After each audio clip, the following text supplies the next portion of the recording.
নমস্কার, আমি চলে এসেছি আরেকটি নতুন ব্লগ ভিডিও নিয়ে।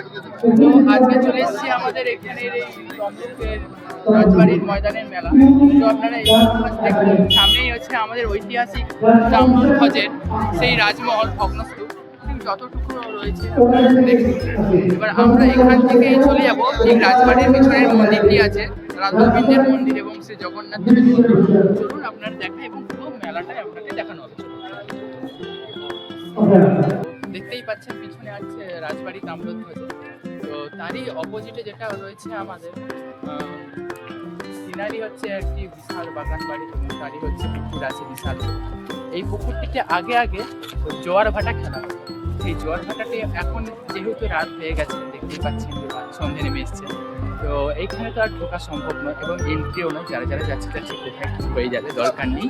তো আপনারা দেখুন এইখানে নানান ধরনের আগে অনেক গাছ ছিল, কিন্তু এখন সরকারি নির্দেশ অনুপাতে যে যে গাছগুলো রাখা উচিত নয় সেগুলোকে কেটে দেওয়া হয়েছে। এইখানে যে পুকুরটি আছে সেখানে আগেও বলেছি এখনো বলছি যে এখনো জোয়ার ভাটা খেলে। তো যদি যাওয়ার চেষ্টা করছি, আচ্ছা চলুন দেখি।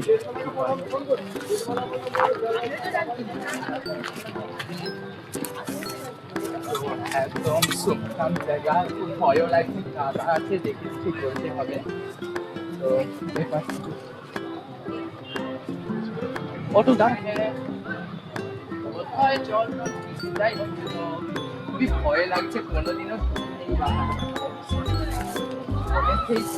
একটি রহস্যময় ব্যাপার আছে।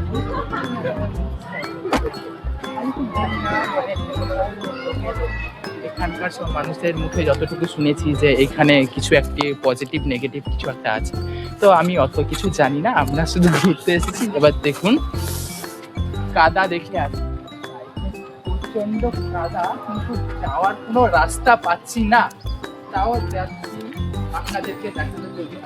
মা একদম কাদা আছে এই মুহূর্তে। তো এই হচ্ছে সেই পুকুর, অলৌকিক পুকুর। রাজা তাম্রধ্বজের আমল থেকে এই পুকুরটা এখানেই আছে, কিন্তু খুবই দেখাতে পারছি না কারণ খুবই অন্ধকার। এই রাত্রে ভিডিও করা সাংঘাতিক ব্যাপার। তো সামনেই আছে তাম্রধ্বজের সেই আদিম যুগের রাজপ্রাসাদ। এই রাজপ্রাসাদে এখন আগে যেই সুড়ঙ্গ ছিল, যেই সুড়ঙ্গের মধ্যে এখান থেকে মহিষাদলের রাজবাড়ির মধ্যে যাওয়ার একটি সুড়ঙ্গ ছিল। তো আপাতত কিছু কারণবশত ওই আমরা যাচ্ছি রাজবাড়ির ঠিক পেছনের দিকে রয়েছে রাধা গোবিন্দের মন্দির এবং জগন্নাথ মন্দির।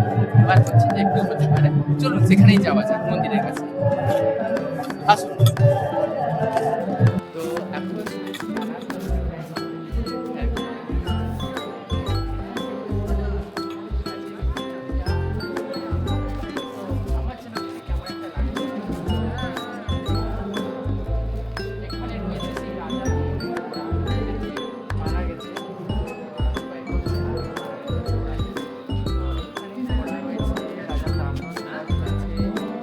সুভাষচন্দ্র বসু রয়েছে,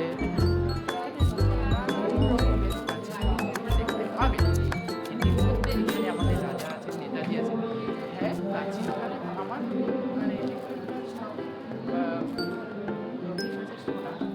এখানে নেতাজি সুভাষচন্দ্র বসু এসেছিলেন, মানে দেশ স্বাধীন হওয়ার আগে পর্যন্ত না কিন্তু নেতাজি সুভাষচন্দ্র বসু এখানে এসেছিলেন এবং এখানে এসেছিলেন শ্রী চৈতন্যদেব মহাপ্রভু। তো এখানে আমরা যেই উপলক্ষে এসেছি এটি হচ্ছে কৃষি সংঘ মেলা, তাম্রলিপ্তের কৃষি মেলা। তো কৃষি মেলাটিকে আপনাদেরকে একটু ছোট ক্লিপ করে তুলে দেখানোর চেষ্টা করব। তো এইখানে মন্দিরটি যে গেটটি ছিল এখন আপাতত বন্ধ হয়ে গেছে।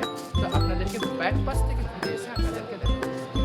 তো আমরা চলে এসেছি সেই মন্দিরটিরই সামনে। যিনি বলেছিলেন দরজা বন্ধ, কিন্তু তিনি সত্যি কথাই বলেছিলেন। আমরা দেখতে পাচ্ছি মন্দিরের দরজাটি বন্ধই আছে। তো চলুন দেখি মন্দিরটিকে দেখতে পাই, দর্শন হয় না হয়নি রাধা গোবিন্দ, ভাগ্যে যেটাই আছে সেটাই তো হবে। চলুন দেখি দেখুন। আমরা জাস্ট বলছিলাম যে মন্দিরের দরজাটি ঠিক বন্ধ হয়ে গেছে, কিন্তু এখানে একজনকে দেখলাম হঠাৎ করে এসে দরজাটি হাট করে খুলে দিল। তাহলে মহাপ্রভুর নিশ্চয়ই ইচ্ছা আমাদেরও তাদের দর্শন করা উচিত। চলুন। আমাদের পরম সৌভাগ্য যে এই মন্দিরে আমরা উঠতে পেরেছি। চলুন ভেতরটা দেখানো যায়। মন্দিরটি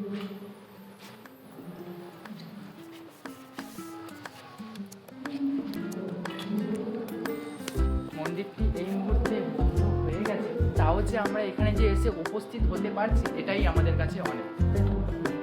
তো চলো বলে দিবাই যায়। কোন মন্দিরে আমি ঠিক জানা নেই, হয়তো ইনা হচ্ছে রাধা গোবিন্দ হবে বা ইনি জগন্নাথ, বা বা ইনি জগন্নাথ ইনি রাধা গোবিন্দ, আমি ঠিক জানি না, আমি এই প্রথমবারই এসছি। তো যাই হোক, প্রণাম তো করে নিতেই হয়।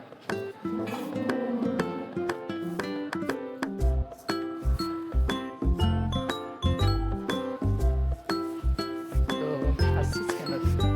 তো এখানে মনে হয় কোনো প্রোগ্রামিং আজকে হয়েছিল, কারণ এত সাজানো গোছানো, নিশ্চয়ই কোনো কিছু হয়েছিল।